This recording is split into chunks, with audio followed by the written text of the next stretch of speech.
In this DIY video, I'll show you exactly how to take your old antique furniture from this dated finish to a natural looking one with no yellow tones by using a paint wash technique. You'll be blown away by the end results, and guess what? You really can achieve this look yourself. Start by removing the hardware. I'm going to be reusing this hardware, so I'll be cleaning it and painting it.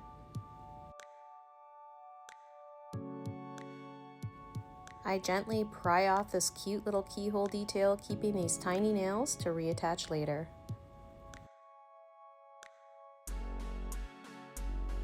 I then use a paint and varnish stripper. You can use any brand, but today I'm using Citric Strip. It's definitely a less harsher stripping agent, so I find it easier to work with. I pour on a thick coat and spread it over the surface that I want to strip. I then put clear plastic over the surface. This is a trick I learned along the way. It just doesn't allow the stripper to dry out, so it can be left on the surface longer, and in turn, it's more effective at removing this old varnish. I then wait about an hour.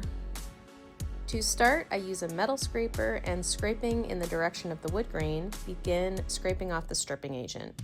I use a wire brush also for smaller areas, edges, crevices, and other harder to remove spots. As you can see, my partner came home and we had a little chat while I worked. Now on to the top. I always recommend stripping your pieces in sections. It's pretty grueling work, so I usually do it over a couple of days.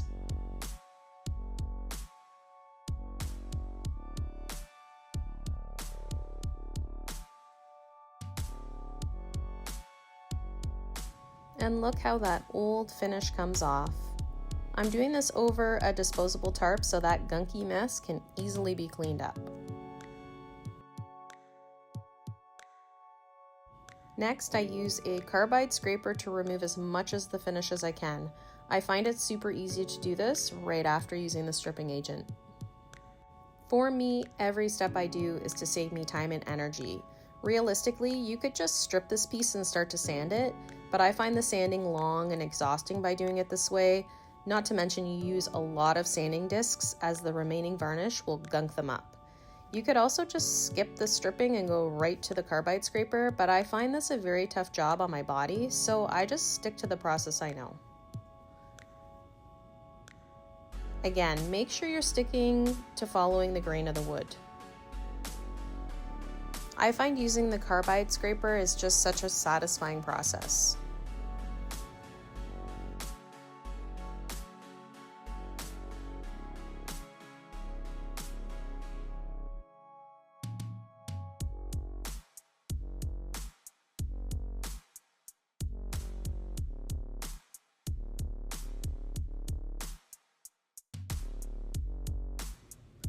So I repeat this process on both sides of the piece and the front. I ended up doing this on day 2 just to space it out. I used my wire brush in all the corners and on all the details on the front. And the carbide scraper was an excellent tool at getting right up to the inlay edges. I just didn't happen to record it. Next, I'm finally getting around to removing those wheel casters. Usually you can just pull them out, but these ones needed a little more force, probably just because of their age.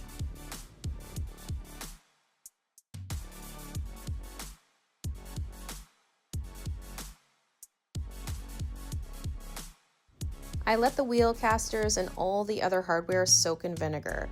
As you can see, it eats away at some of the built-up grime. I then use Barkeeper's Friend, which you can get at the hardware store, and an old toothbrush to scrub away any remaining dirt, grease, oil, or whatever. I just want my paint to stick. It's a bit of a process, but it's definitely well worth it to achieve a new looking finish once the paint is applied.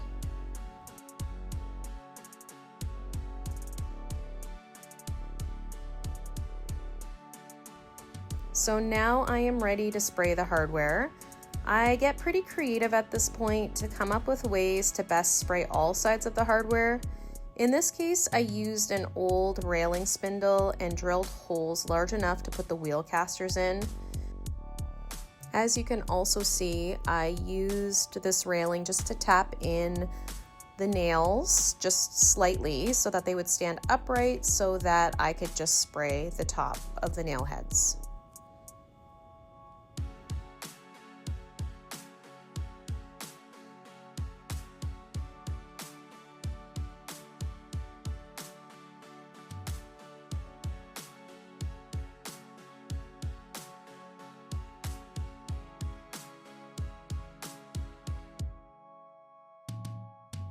You'll need to paint multiple coats.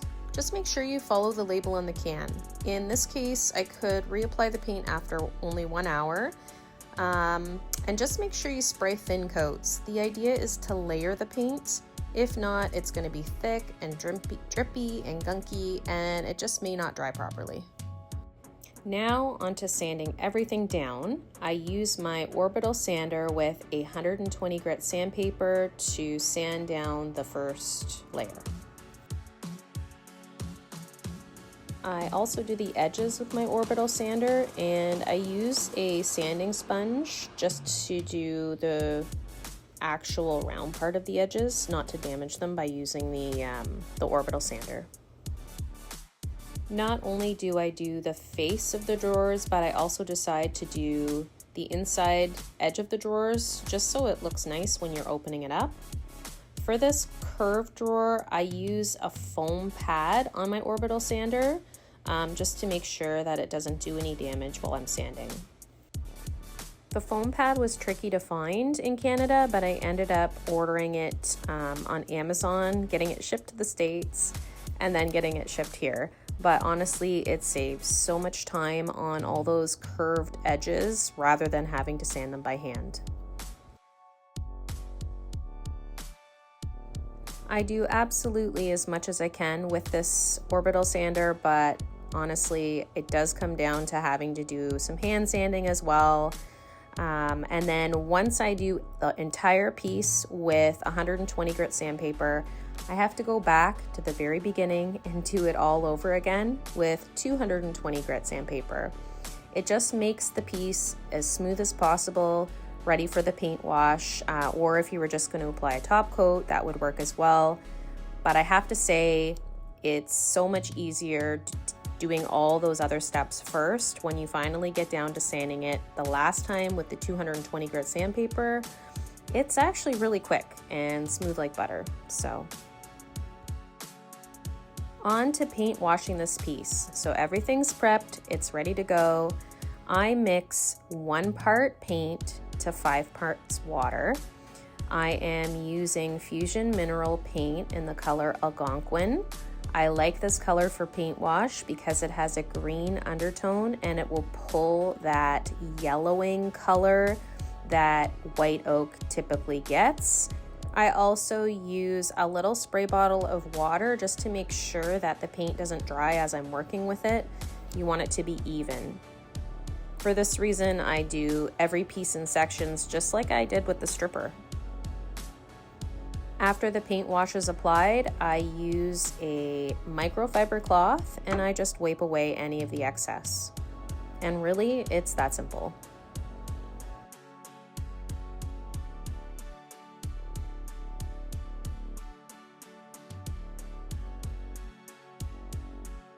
I am absolutely loving how this looks. So on to top coat. I use Varathane's Diamond Wood Finish Exterior Satin top coat.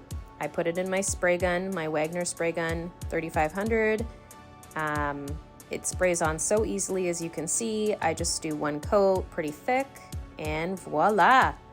This is the final look. Once everything has been put back on, I've staged the piece. This is what it looks like.